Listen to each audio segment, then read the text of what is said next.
10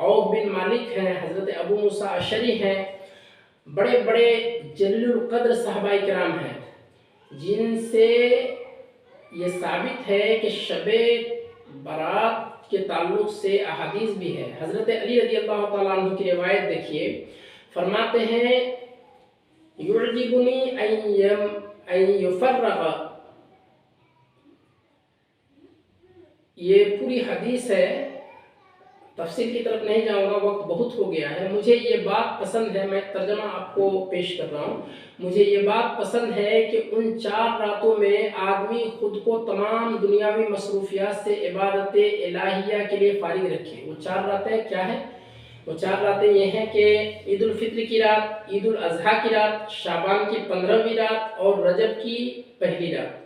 حضرت طاؤس یمانی فرماتے ہیں کہ میں نے حضرت امام حسن بن علی رضی اللہ عنہما سے 15 شعبان کی رات اور اس میں عمل کے بارے میں پوچھا تو آپ نے ارشاد فرمایا میں اس رات کو 3 حصوں میں تقسیم کرتا ہوں۔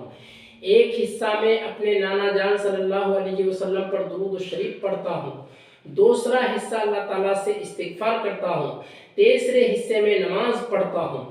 میں نے عرض کیا جو شخص یہ عمل کرے اس کے لیے کیا ثواب ہوگا؟ آپ نے فرمایا میں نے حضرت علی رضی اللہ تعالیٰ عنہ سے سنا ہے، یعنی اپنے باپ سے، اپنے والد سے، اور انہوں نے حضور نبی اکرم صلی اللہ علیہ وسلم سے سنا ہے۔ آپ صلی اللہ علیہ وسلم نے فرمایا اسے مقربین لوگوں میں لکھ دیا جاتا ہے جو یہ عمل کرتا ہے۔ حضرت عبداللہ ابن عمر رضی اللہ عنہ فرماتے ہیں 5 لیال لا يرد فیہن الدعاء لیلۃ الجمعہ و اول لیلۃ من رجب و لیلۃ النصف من شعبان و لیلۃ العید و لیلۃ النحر، یعنی 5 راتیں ایسی ہیں جن میں دعا رد نہیں ہوتی، جمعہ کی رات، رجب کی پہلی رات، شعبان کی 15ویں رات، عید الفطر کی رات اور عید الاضحیٰ کی رات۔ حضرت ابن عباس رضی اللہ عنہما نے فرمایا اس رات میں 1 سال سے دوسرے سال تک دنیا کے معاملات کی تقسیم کی جاتی ہے۔ حضور غوث الاعظم کا فرمان مبارک ہے شب برات فیصلے، قضا، قہر و رضا، قبول و ذکر اور اللہ تعالیٰ کی نزدیکی و دوری، سعادت اور شقاوت، پرہیزگاری کی رات ہے۔ کوئی شخص اس میں نیک بختی حاصل کرتا ہے اور کوئی مردود ہو جاتا ہے، ایک ثواب پاتا ہے دوسرا ذلیل ہو جاتا ہے، ایک معزز اور مکرم ہوتا ہے اور دوسرا محروم ہو جاتا ہے، ایک کو اجر دیا جاتا ہے جبکہ دوسرے کو محروم کر دیا جاتا ہے۔ کتنے ہی لوگوں کا کفن دھویا جا رہا ہے اور وہ بازاروں میں مشغول ہیں، کتنی قبریں کھودی جا رہی ہیں لیکن قبر میں دفن ہونے والا اپنی بے خبری کے باعث خوشی اور غرور میں ڈوبا ہوا ہے، کتنے ہی چہرے کھلکھلا رہے ہیں حالانکہ وہ ہلاکت کے قریب ہیں، کتنے مکانوں کی تعمیر مکمل ہو گئی ہے لیکن ان کا مالک موت کے قریب پہنچ چکا ہے، کتنے ہی بندے رحمت کے امیدوار ہیں تو انہیں عذاب پہنچتا ہے، کتنے ہی بندے خوشخبری کی امید رکھتے ہیں لیکن وہ خسارہ پاتے ہیں، کتنے ہی بندوں کو جنت کی امید ہوتی ہے پھر ان کو دوزخ میں جانا پڑتا ہے، کتنے ہی بندے اللہ تعالیٰ سے ملاقات کے امیدوار ہوتے ہیں لیکن وہ جدائی کا شکار ہوتے ہیں، کتنے ہی لوگوں کو عطائے خداوندی کی امید ہوتی ہے لیکن وہ مصائب کا منہ دیکھتے ہیں، اور کتنے ہی لوگوں کو بادشاہی کی امید ہوتی ہے لیکن وہ ہلاک ہو جاتے ہیں، اور یہ آپ بنیت الطالبین میں دیکھ سکتے ہیں۔ خلاصہ کلام سامعین کرام، شب بارات پر اتنی کثیر تعداد میں مروی احادیث تعامل صحابہ، تابعین اور تبع تابعین، ائمہ سلف صرف اس لیے نہیں ہیں کہ کوئی بھی بندہ فقط ان کا مطالعہ کر کے یا مطالعہ کے بغیر ہی انہیں قصے کہانیاں سمجھتے ہوئے صرف نظر کر دے، بلکہ ان کے بیان سے مقصد یہ ہے کہ انسان اپنے مولا خالق کائنات کے ساتھ اپنے ٹوٹے ہوئے تعلق کو پھر سے استوار کرے، جو کہ اس رات اور اس جیسی دیگر روحانی راتوں میں عبادت سے باسہولت میسر ہو سکتا ہے۔ ان بابرکت راتوں میں رحمت الہی اپنے پورے جوبن پر ہوتی ہے اور اپنے گناہگار بندوں کی بخشش و مغفرت کے لیے بے قرار ہوتی ہے، لہٰذا اس رات میں قیام کرنا، کثرت سے تلاوت کرنا، ذکر، عبادت اور دعا کرنا مستحب ہے، اور یہ اعمال احادیث مبارکہ اور سلف صالحین کے عمل سے ثابت ہے۔ اس لیے جو شخص بھی اس شب کو یا اس میں عبادت کو بدعت دلالہ کہتا ہے، اس کو بدعت کہتا ہے، وہ در حقیقت احادیث صحیحہ اور اعمال سلف صالحین کا منکر اور فقط ہوائے نفس کی اتباع اور اطاعت میں مشغول ہے. اور یہ امر بھی قابل غور ہے کہ جو عمل خود حضور نبی اکرم صلی اللہ علیہ وسلم اور صحابہ کرام سے ثابت ہو، تابعین، تبع تابعین اور اسلاف امت اس پر شروع سے ہی عمل پیرا رہے ہوں، فقہاء کرام جسے مستحب قرار دیتے ہوں، کیا وہ عمل بدعت ہو سکتا ہے؟ اگر ایسا عمل بھی بدعت ہے تو پھر سنت مستحب عمل کون سا ہوگا؟ شب بارات میں عبادت کیسے کی جائے؟ اس رات اکیلے عبادت کرنا اور اجتماعی طور پر عبادت کرنا دونوں ہی طریقے ائمہ سے ثابت ہے. اس رات جاگنا، عبادت کرنا چونکہ مستحب عمل ہے، لہٰذا ہماری رائے کے مطابق اسے انسانی طبیعت اور مزاج پر چھوڑنا چاہیے. جس طریقہ میں کسی کی طبیعت اور مزاج کیف و سرور اور روحانی حلاوت محسوس کرے، اسے چاہیے کہ وہ وہی طریقہ اختیار کرے، کیونکہ اس رات کا اصل مقصد تزکیہ و تصفیہ قلب ہے. جسے جس طریقے میں حلاوت ایمانی نصیب ہو اسے اسی پر عمل کر لینا چاہیے. بعض لوگوں کی طبیعت خلوت پسند ہوتی ہے اور انہیں تنہائی میں عبادت اور گریہ زاری کرنے سے حلاوت و سکون اور ذہنی یکسوئی ملتی ہے.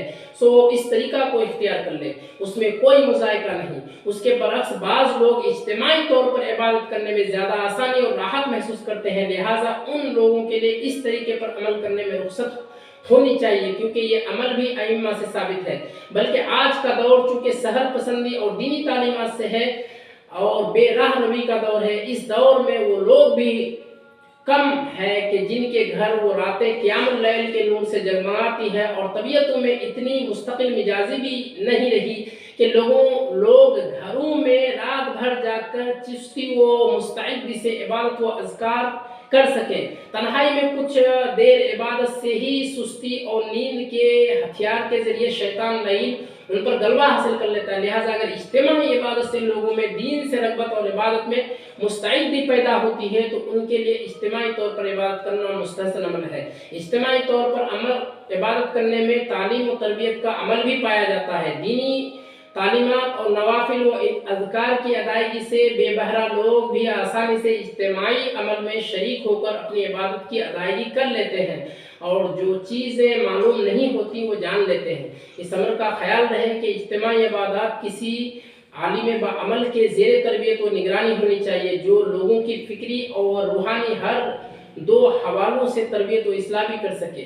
شب بارات کے متعلق مزید تفصیلی احکام اور اس رات کے وظائف کے مطالعہ کے لیے میں انشاءاللہ پھر ایک ویڈیو آپ کو اپلوڈ کروں گا آپ کے لیے. تب تک کے لیے دعا فرمائیں. السلام علیکم.